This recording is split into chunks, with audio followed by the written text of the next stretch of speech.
This title may contain explicit content and listener discretion is advised. The shop was quiet this early in the day, without the buzz of tattoo guns or the idle conversation of my coworkers. Too quiet. It left room for thoughts to bubble up. Thoughts like, would my utilities increase again this month? Why was the word Ohio now an insult?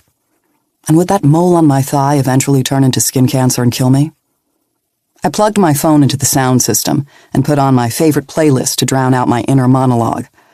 Soft, eerie music floated from the overhead speakers. The notes were filled with longing, regret, and fading memories of happier times. One of the other artists I worked with, Elaine, said it sounded like the funeral dirge of a Victorian spinster. She looked confused when I'd thanked her. The song matched the shop's decor. Dark.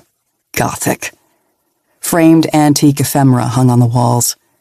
Vintage taxidermy rubbed elbows with reproduction Roman busts and leafy houseplants on bookshelves. In the common areas, thick rugs softened the cement floors, with cushy leather armchairs and sofas crowded atop them. It was maximalist. A feast for the eyes. New customers regularly told me they didn't know where to look first. Returning customers loved discovering new curiosities while they waited for their appointment.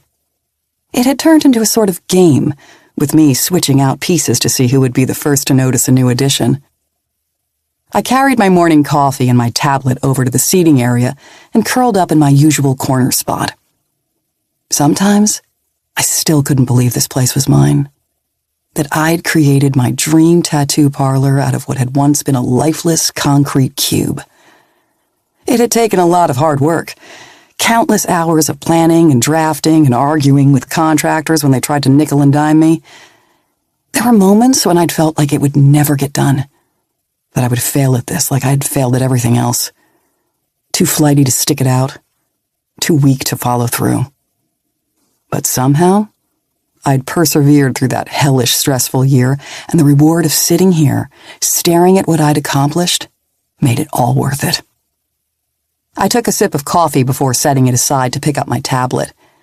The shop wouldn't open for several hours, and I usually spent this time creating. All my tattoos were hand-drawn and unique.